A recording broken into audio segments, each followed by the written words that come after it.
Hello and welcome to Frank's School. Here I am again appearing from sabbatical.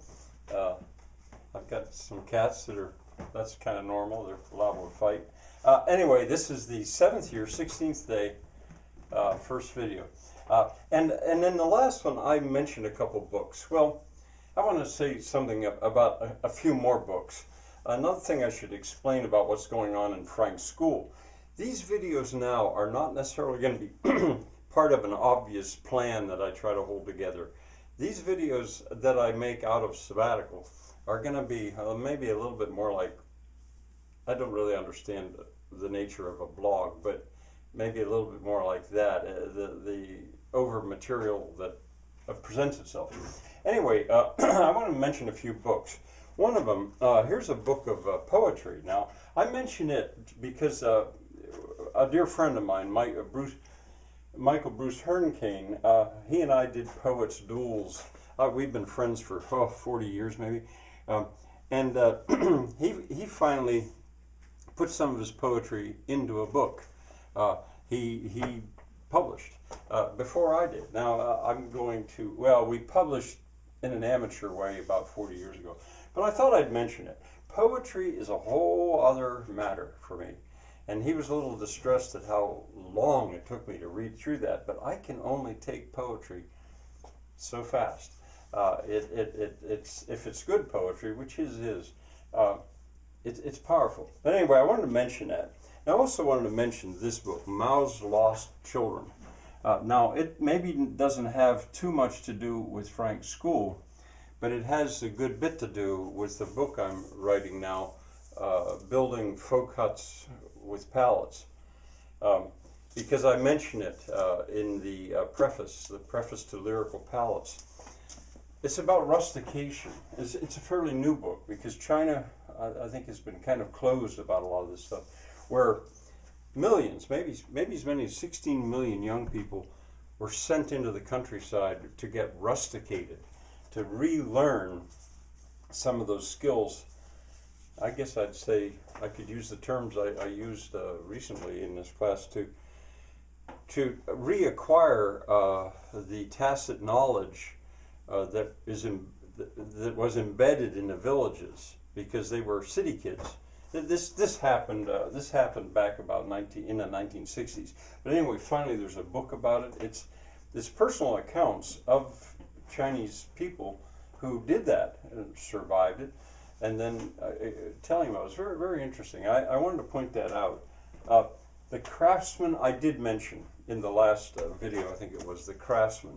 A hard book. I've finished it. I didn't read every single word. It was a little bit too academic for me.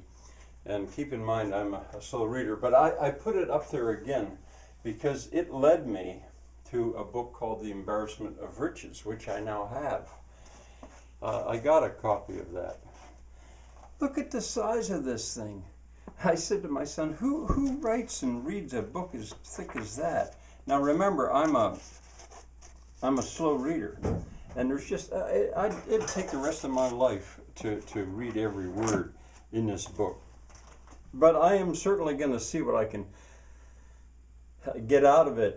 I know sort of what it's about. It's about how the Netherlands fairly suddenly got a lot of material wealth back in the in the Golden Age. It says interpretation of Dutch culture in the Golden Age, and that was to a population of people who were puritanical, really, by nature.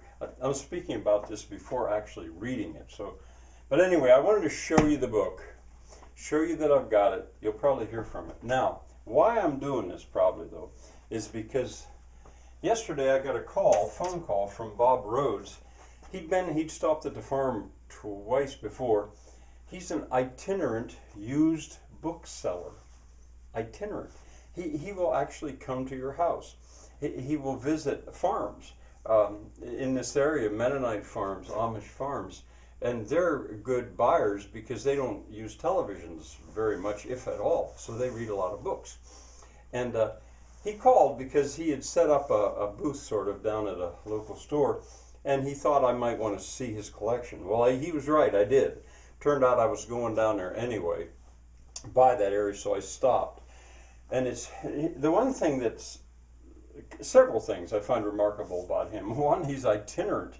He keeps his stuff in the back of his van, or his van has his entire stock there, but it takes a lot of effort to spread it out and put it on display. Now you might think, well, that's like at a flea market, people sell books. No, it's different. It's different because he has a very select subject. His are thematic, you might say. And they're used books. He's able to get real books in very good condition out of Baltimore. Books that have been donated to the library, I think, so that they look almost new. But his selection is books that the Amish or the Mennonites, aside from religion, would be interested in, and I would too. You know, they have a lot to do with farming and hands-on stuff, organic stuff. He's moving that way. But anyway, he called and I went down, and yes, he had some books. This one, Craft. Now it's pretty new, and it's spelled funny. You might think that's the Old English spelling of the word craft. These I have not yet read. I'm just beginning to read them. Excited about all three of these. Craft, and I think it's going to give me things that this one did not. As a matter of fact, this is a pretty new book, 2017, and he mentions the other one, the older one, in it, a British guy. The Scythe book, I've known about this. I knew about that book, but I just didn't think I would go out of my way to buy it.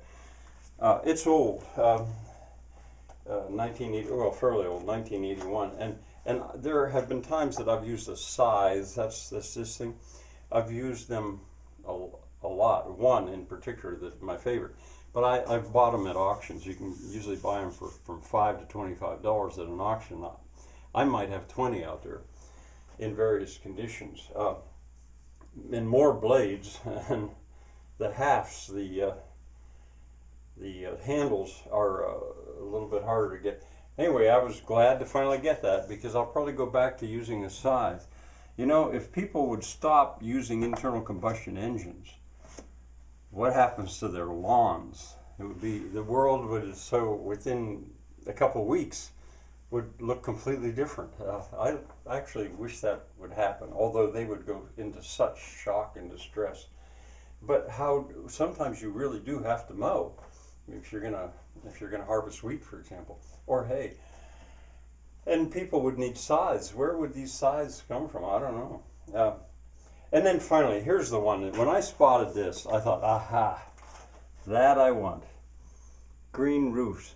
Because if you followed this at all, you know that my book, building, or our book, Matthew Zubak's and my book, building folk huts with pallets, the folk huts are going to have green roofs, or living roofs, with thick soil and steep. And it's fairly new, and it's good. And I didn't think I'd run into a book like this. So as soon as I saw it, I thought, aha, I need to get that book. And what you see on the cover is the closest picture or drawing I've seen to what we're going to build, although our folk huts will be considerably steeper than that and have thicker soil.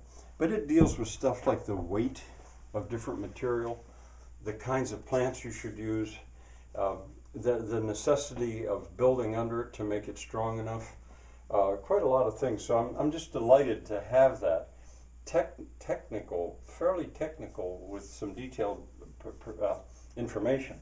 And I put it as opposed to these green roofs are called, that I sort of almost mimic them or mock them in a way, because they'll have like a quarter inch of moss on them, and then they're a green roof. Well, sure, it's better than nothing living on a roof, but compared to a roof with thick soil, it's quite different. Well, anyway, there's some books, and I wanted to share them with you. Bye for now.